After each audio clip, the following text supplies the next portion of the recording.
Welcome to the read-along audiobooks production of The Time Machine by H.G. Wells. This video includes all of the chapter's original text, so that you can read along with the audio.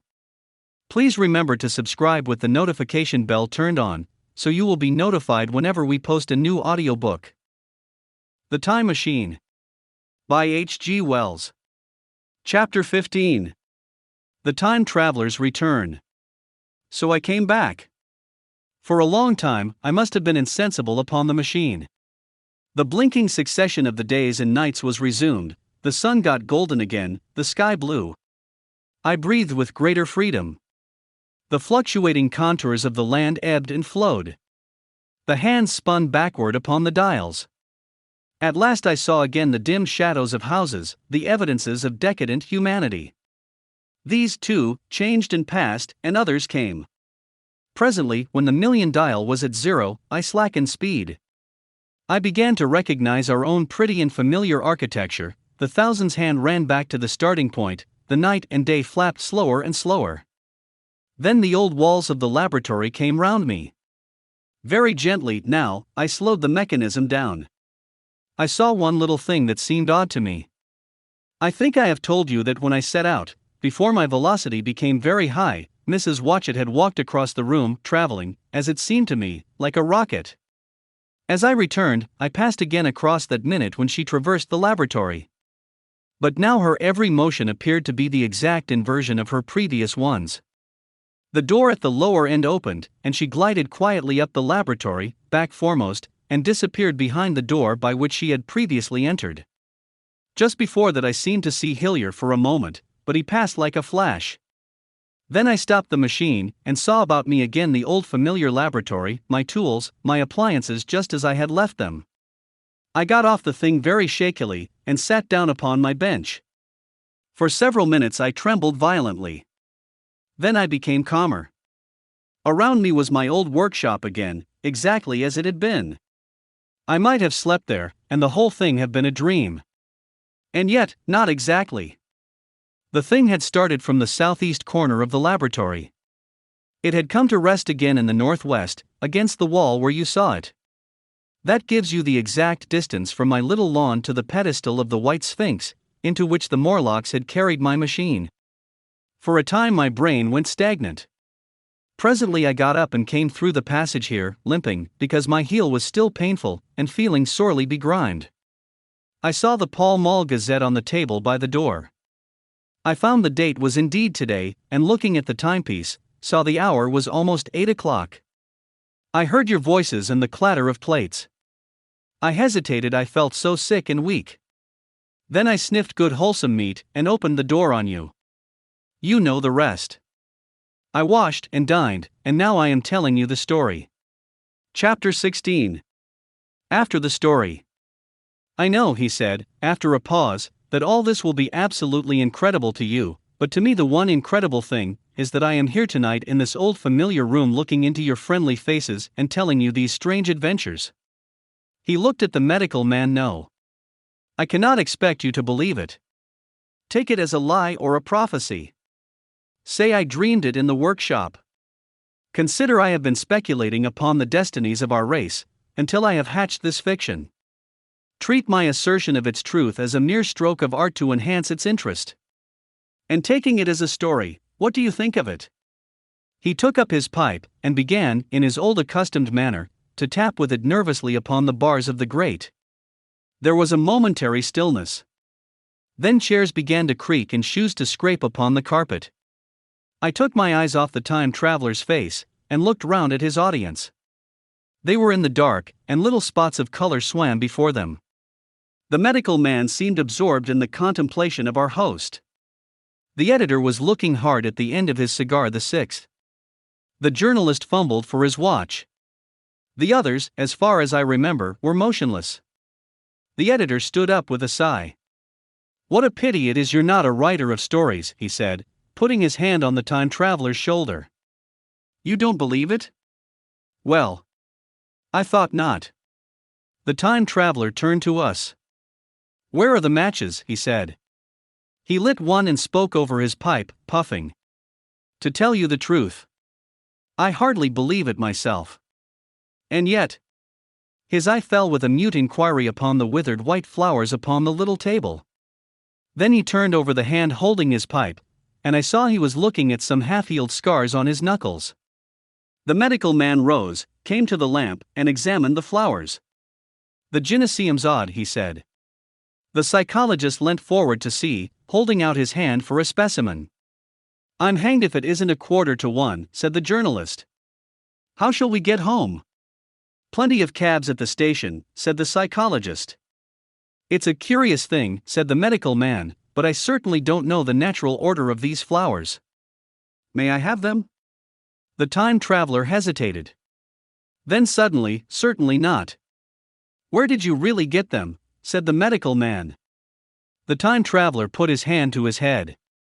He spoke like one who was trying to keep hold of an idea that eluded him. "They were put into my pocket by Weena when I traveled into time." He stared round the room. "I'm damned if it isn't all going. This room and you and the atmosphere of every day is too much for my memory. Did I ever make a time machine, or a model of a time machine? Or is it all only a dream? They say life is a dream, a precious poor dream at times, but I can't stand another that won't fit. It's madness. And where did the dream come from? I must look at that machine. If there is one." He caught up the lamp swiftly, and carried it, flaring red, through the door into the corridor. We followed him. There in the flickering light of the lamp was the machine sure enough, squat, ugly and askew, a thing of brass, ebony, ivory, and translucent glimmering quartz. Solid to the touch, for I put out my hand and felt the rail of it, and with brown spots and smears upon the ivory, and bits of grass and moss upon the lower parts, and one rail bent awry. The time traveler put the lamp down on the bench and ran his hand along the damaged rail. "It's all right now," he said. "The story I told you was true. I'm sorry to have brought you out here in the cold." He took up the lamp, and, in an absolute silence, we returned to the smoking room.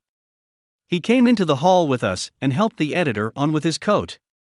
The medical man looked into his face and, with a certain hesitation, told him he was suffering from overwork, at which he laughed hugely. I remember him standing in the open doorway, bawling good night. I shared a cab with the editor. He thought the tale a gaudy lie. For my own part, one was unable to come to a conclusion. The story was so fantastic and incredible, the telling so credible and sober.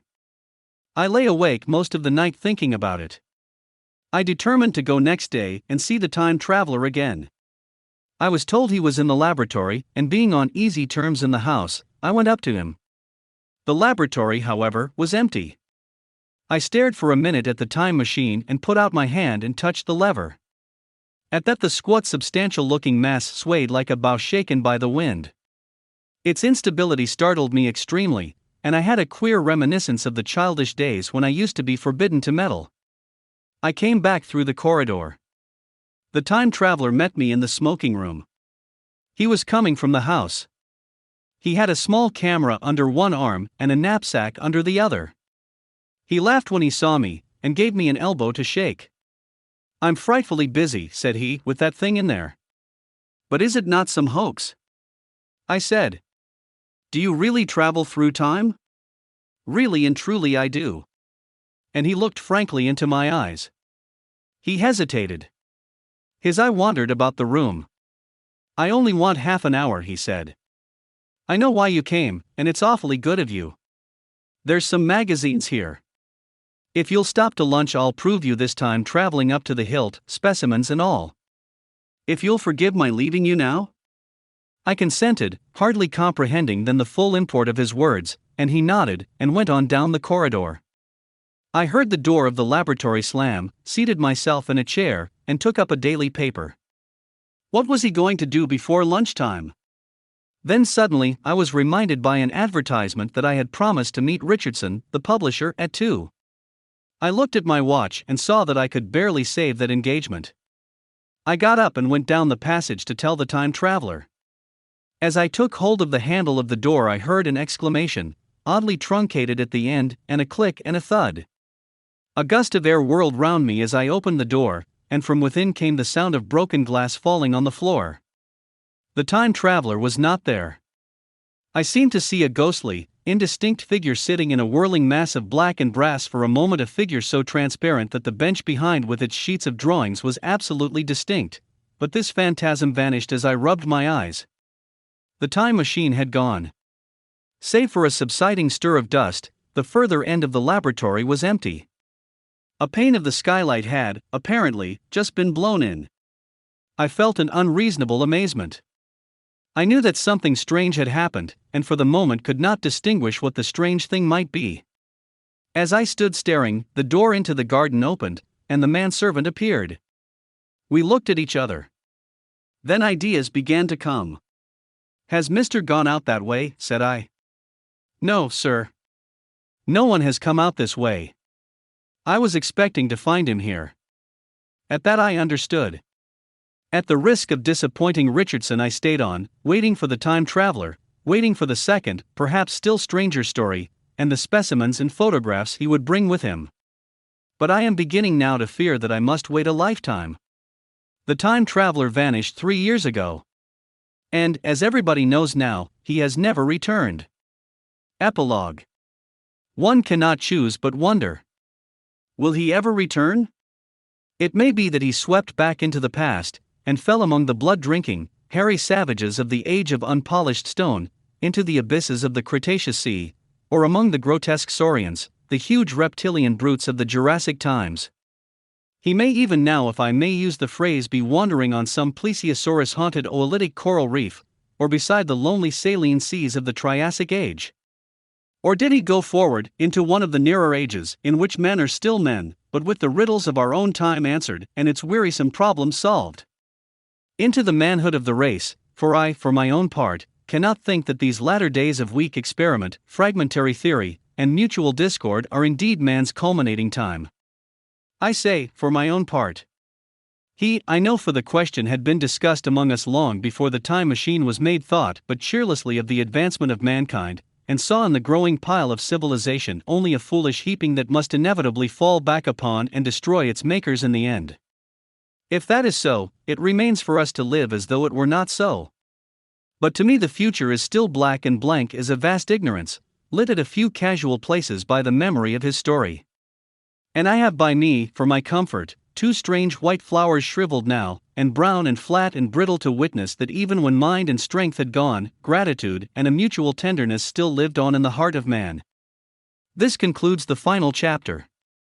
We have linked to 2 recommended audiobooks on this screen, or please feel free to visit our channel to explore all the other titles we have available.